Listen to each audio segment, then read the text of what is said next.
السلام علیکم۔ پیش خدمت ہے کہانی امرو اور ویران جزیرہ۔ امرو بڑے اطمینان سے ایک بڑے بحری جہاز پر سفر کرتا ہوا سمندر کے درمیان واقع دور ایک جزیرے کی طرف جا رہا تھا۔ یہ مسافر بردار جہاز تھا اور امرو کے ساتھ اس جہاز میں اور بھی بے شمار مسافر سوار تھے۔ چونکہ اس جہاز نے اس جزیرے کے قریب سے گزرنا تھا، اس لیے امرو اس جہاز میں سوار ہو گیا تھا اور جہاز کے کپتان نے اس سے وعدہ کیا تھا کہ وہ اسے جزیرے پر اتار دے گا۔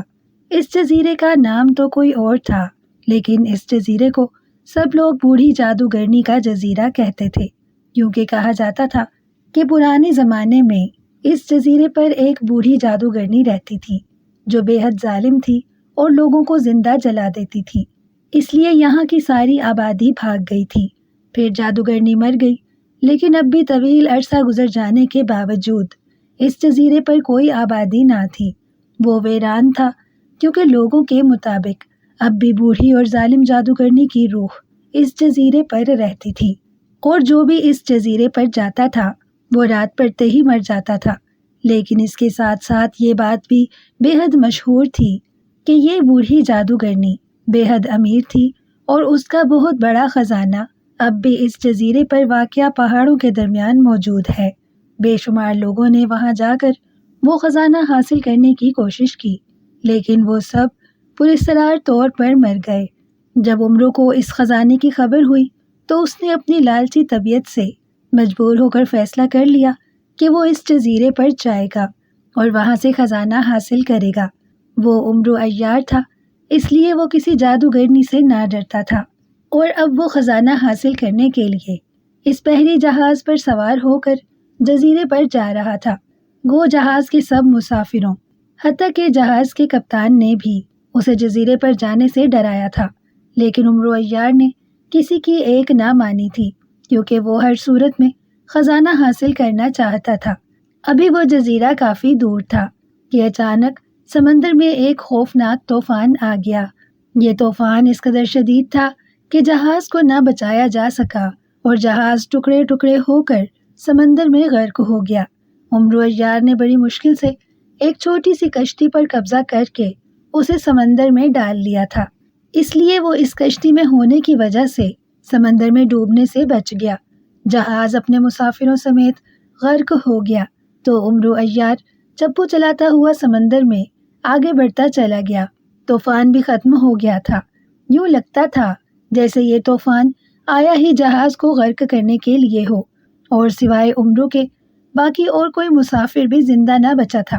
اگر امرو طوفان کے آثار دیکھتے ہی اپنی عقل مندی کی وجہ سے کشتی پر قبضہ کر کے اسے سمندر میں نہ ڈال دیتا تو وہ بھی یقیناً اس جہاز کے دوسرے مسافروں کے ساتھ سمندر میں غرق ہو چکا ہوتا۔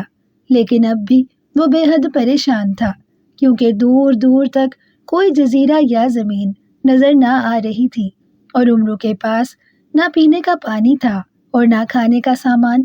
کشتی بھی چھوٹی سی تھی۔ سب سے زیادہ بدقسمتی یہ تھی کہ اڑانے والی سنہری چپلوں کی میعاد ختم ہو چکی تھی۔ یہ چپلیں 1 سال تک کام دیتی تھیں، پھر ان کی میعاد ختم ہو جاتی تو انہیں 1 ماہ کے لیے رکھ دیا جاتا۔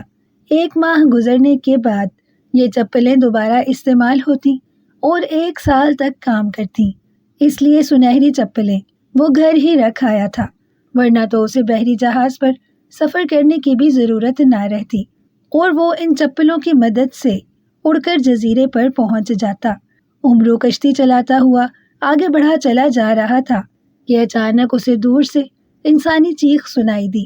امرو نے چونک کر سر اٹھایا تو وہ یہ دیکھ کر حیران رہ گیا کہ دور سمندر کے پانی کا ایک ریلا فضا میں بلند ہو کر دائرے کی صورت میں گھوم رہا تھا، اور اس دائرے کے اندر ایک بوڑھی اور بدشکل عورت دونوں ہاتھ اٹھائے اسے دیکھ رہی تھی۔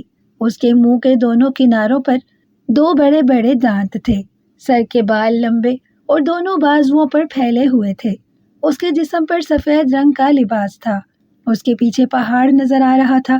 چیخوں کی آوازیں اس دائرے سے ہی آ رہی تھی۔ ابھی امرو یہ دیکھ ہی رہا تھا کہ یک لخت دائرہ امرو کی طرف بڑھنے لگا، اور پھر پلک جھپکتے میں وہ امرو پر چھا گیا۔ امرو کو یوں محسوس ہوا جیسے وہ پانی میں ڈوب گیا ہے، لیکن چند لمحوں بعد اچانک اسے محسوس ہوا کہ وہ خشکی پر کھڑا ہے، تو اس نے حیرت سے ادھر ادھر دیکھا تو وہ یہ دیکھ کر حیران رہ گیا کہ وہ واقعی سمندر کی بجائے ایک جزیرے پر کھڑا تھا۔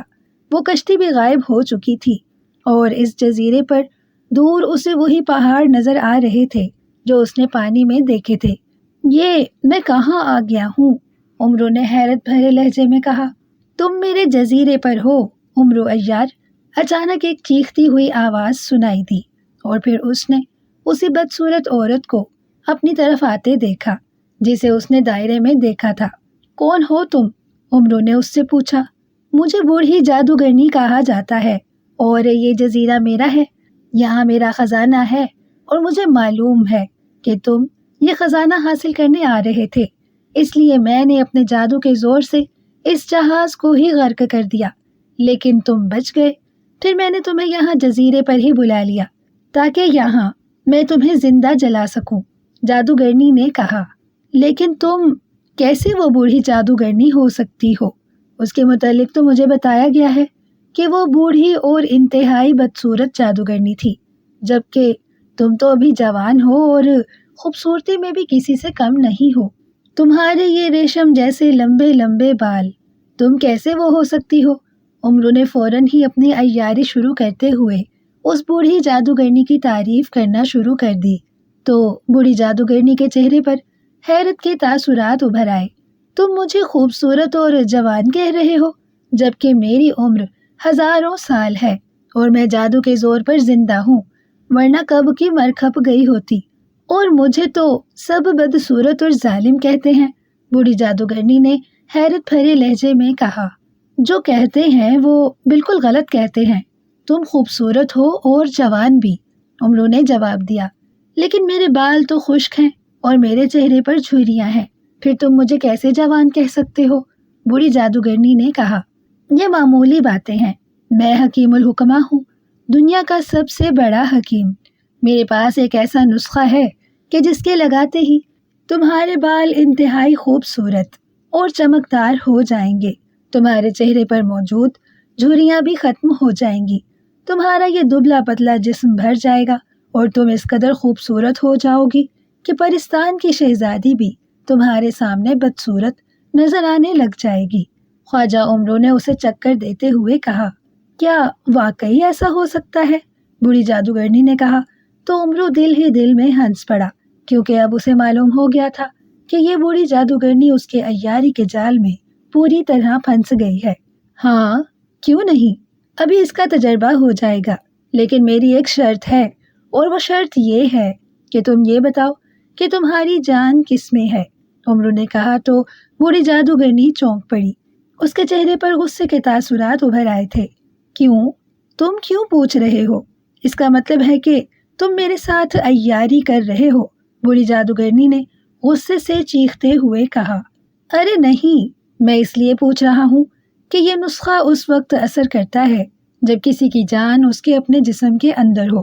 چلو تم مجھے نہ بتاؤ کہ تمہاری جان کس میں ہے، بلکہ تم خود ہی اسے وہاں سے نکال کر اپنے جسم کے اندر ڈال لو، پھر مجھ سے نسخہ لو اور قیامت تک کے لیے جوان بھی بن جاؤ اور خوبصورت بھی۔ امرو عیار نے کہا۔ کہاں ہے وہ نسخہ؟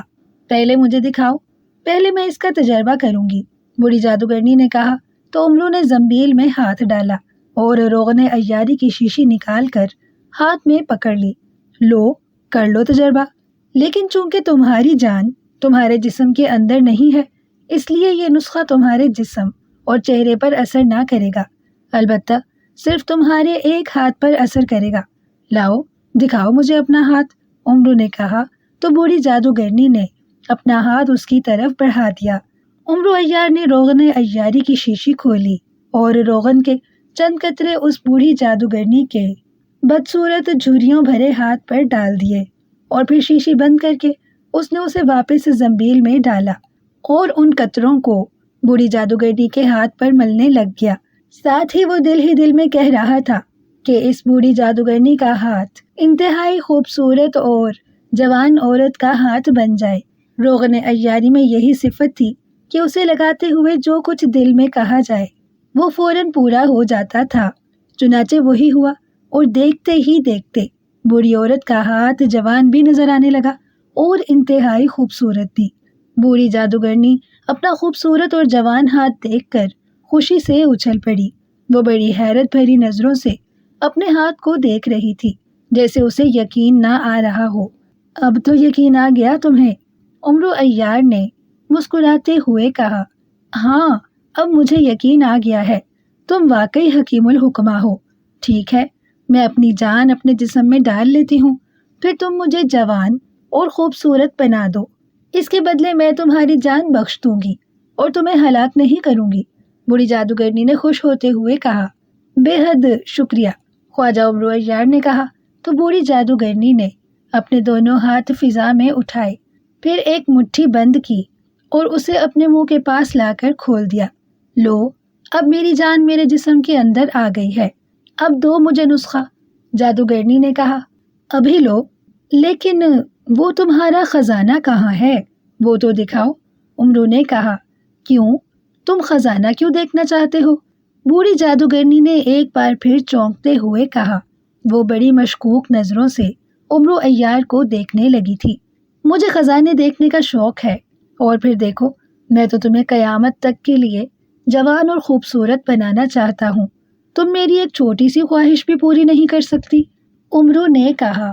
اچھا چلو آؤ، میں دکھاتی ہوں تمہیں اپنا خزانہ، بوڑھی جادوگرنی نے کہا، اور پھر عمرو کو ساتھ لے کر وہ پہاڑوں میں چلی گئی۔ وہاں ایک بڑے غار میں واقعی ایک بہت بڑا خزانہ موجود تھا۔ دیکھ لیا خزانہ؟ اب دو وہ نسخہ، بوڑھی جادوگرنی نے کہا تو عمرو نے زنبیل میں ہاتھ ڈالا اور خنجر سلیمانی نکال کر یکلخت اس نے بوڑھی جادوگرنی کی گردن پر مار دیا۔ بوڑھی جادوگرنی چیختی ہوئی نیچے گری۔ اس نے خنجر نکالنے کی بے حد کوشش کی، لیکن وہ خنجر سلیمانی تھا، جس سے وہ کیسے بچ سکتی تھی اور وہ کیسے نکل سکتا تھا؟ چنانچہ تھوڑی دیر بعد ہی وہ بوڑھی جادوگرنی تڑپ تڑپ کر مر گئی، اور اس کے ساتھ ہی ایک روتی ہوئی آواز سنائی دی۔ وہ آواز بوڑھی جادوگرنی کی تھی۔ وہ کہہ رہی تھی، عمرو نے اسے عیاری سے مار ڈالا۔ اس کے ساتھ ہی اس کی لاش غائب ہو گئی۔ عمرو نے خنجر سلیمانی اٹھا کر زنبیل میں ڈالا، اور پھر اس نے خزانہ اٹھا اٹھا کر اپنی زنبیل میں ڈالنا شروع کر دیا۔ جب سارا خزانہ اس نے زنبیل میں ڈال لیا تو وہ پہاڑوں سے نکل آیا، اور پھر اس کی خوش قسمتی کہ اسے دور سے ایک بحری جہاز آتا دکھائی دیا، جس کا رخ جزیرے کی طرف ہی تھا۔ عمرو نے ہاتھ ہلانا شروع کر دیا تو جہاز جزیرے کے قریب آ کر رک گیا، اور عمرو اس میں سوار ہو گیا۔ اس نے کپتان کو ایک اشرفی دی تو کپتان اسے اس کے ملک پہنچانے پر رضامند ہو گیا، اور اس نے عمرو کو ایک اچھا سا کمرہ بھی دے دیا۔ عمرو اب خوش تھا، بے حد خوش، کہ اس نے اس بوڑھی جادوگرنی کا بھی خاتمہ کر دیا اور اس کا پورا خزانہ بھی حاصل کر لیا، اور پھر اس ویران جزیرے سے بھی نکل آنے میں کامیاب ہو گیا۔